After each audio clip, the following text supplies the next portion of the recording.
Hello everyone, pharmacist jobs, farmer related government జాబ్స్కి prepare అయ్యే ఆస్పిరెంట్స్కి ఒక good news. So AIIMS CRE నుంచి బ్యాక్ టు బ్యాక్ మళ్ళీ నోటిఫికేషన్ రిలీజ్ చేశారు.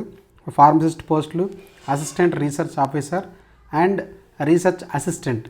సో ఇవన్నీ కూడా D pharma, B pharma qualification మీద ఉండే పోస్టులు, మంచి పోస్టులు. ఓకే, సో వాటికి నోటిఫికేషన్ రిలీజ్ చేశారు. So last date December 2 apply చేయడానికి. So actually applications already start అయిపోయింది. నిన్న నుంచి, అంటే November 14 నుంచి స్టార్ట్ అయింది. ఓకే, సో ఎగ్జామ్స్ మోస్ట్లీ డిసెంబర్లో ఉండొచ్చు అని ఇచ్చారు ఇక్కడ. ఓకే, టెంటేటివ్గా మే చేంజ్. సో ఏ వేకెన్సీస్ ఉన్నాయి, ఎక్కడెక్కడ ఉన్నాయో చూద్దాం ఒకసారి.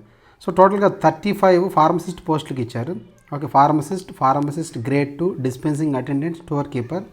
సో ఇవన్నీ యాక్చువల్ మోస్ట్లీ అన్ని నార్త్ ఇండియాలో ఉన్నాయి. సో ఓకే, రిషికేష్, అవంతిపుర, బిలాస్పూర్ అంటే Chhattisgarh, New Delhi, Raebareli Uttar Pradesh, Rajkot, Guwahati, Jodhpur, okay like Rajasthan. So mostly north ఇండియాలో ఉన్నాయి. ఎవరైనా ఇంట్రెస్టెడ్గా ఉంటే సో ప్రిపేర్ అవ్వచ్చు. దీని qualification D pharma or B pharma ఏదన్నా కూడా ఎలిజిబులే. Okay, so around starting salary around ఒక 50K దాకా ఉంటుంది, 50,000 దాకా ఉంటుంది. సో నెక్స్ట్ మనకి తెలుగు స్టేట్స్కి ఎక్కువగా యూజ్ఫుల్ అయ్యే పోస్ట్ వేకెన్సీస్ ఏమంటే see here, assistant research officer, research assistant, ఈ 2 పోస్టులు పడ్డాయి.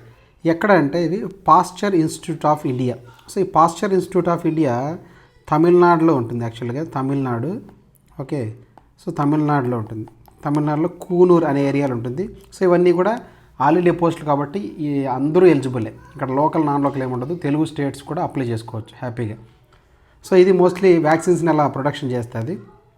Okay, vaccines especially DPT vaccines, rabies vaccines government all over ఇండియాలో ఉండే గవర్నమెంట్ హాస్పిటల్స్కి సప్లై చేసేది ఈ ఇన్స్టిట్యూట్ వాళ్ళే. ఓకే, అన్ని గవర్నమెంట్స్కి.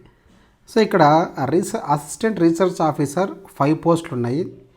రీసెర్చ్ అసిస్టెంట్ 26 ఎక్కువగా ఉన్నాయి. ఓకే, సో ఈ 2 పోస్టులకి అసిస్టెంట్ రీసెర్చ్ ఆఫీసర్కి అరౌండ్ ఒక 85,000 దాకా శాలరీ ఉంటుంది.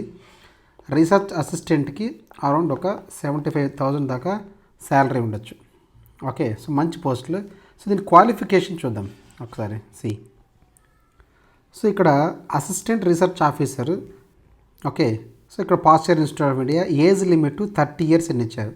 సో 30 years అన్నప్పుడు ఇక్కడ ఓసీకి మాత్రమే అది, ఓబీసీకి మళ్ళీ ప్లస్ 3 years 33, SC/STకి 35. ఓకే, సో ఇలా ఉంటుంది. అది కామన్, ఇది కామన్గా ఏజ్ రిలాక్సేషన్ ఉంటుంది. సో ఇక్కడ అసిస్టెంట్ రీసెర్చ్ ఆఫీసర్కి ఎలిజిబిలిటీ ఏమంటే qualification B pharmacy with 3 years of industry experience ఉండాలన్నారు. ఈవెన్ బి ఫార్మా డి కూడా ఎలిజిబుల్ ఇక్కడ క్లియర్గా మెన్షన్ చేశారు ఇక్కడ. ఓకే, ఈవెన్ ఫార్మా డి వాళ్ళు కూడా ఎలిజిబిలిటీ ఉంది. ఓకే, ఫార్మ్ డి కూడా ఎలిజిబిలిటీ క్లియర్గా ఇచ్చేసారు ఇక్కడ. Okay, so next one. So ఆ పోస్టులు తక్కువగా ఉన్నాయి. విత్ ఎక్స్పీరియన్స్ లేని వాళ్ళు ఏమి బాధపడాల్సిన పని లేదు. రీసెర్చ్ అసిస్టెంట్, దీనికి కూడా అరౌండ్ 75,000 దాకా శాలరీ ఉంటుంది. దీనికి కూడా same age limit 30 years. Okay, so but దీనికి ఎక్స్పీరియన్స్ అవసరం లేదు, ఓన్లీ బీ ఫార్మా ఉంటే చాలు. Okay, only B pharm. So పోస్టులు కూడా 26 ఉన్నాయి, ఎక్కువగా ఉన్నవి ఇవే.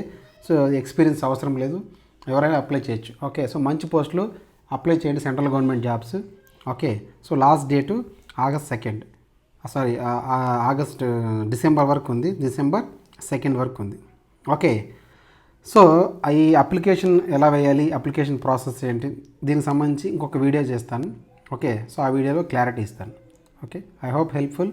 Thank you, all the best.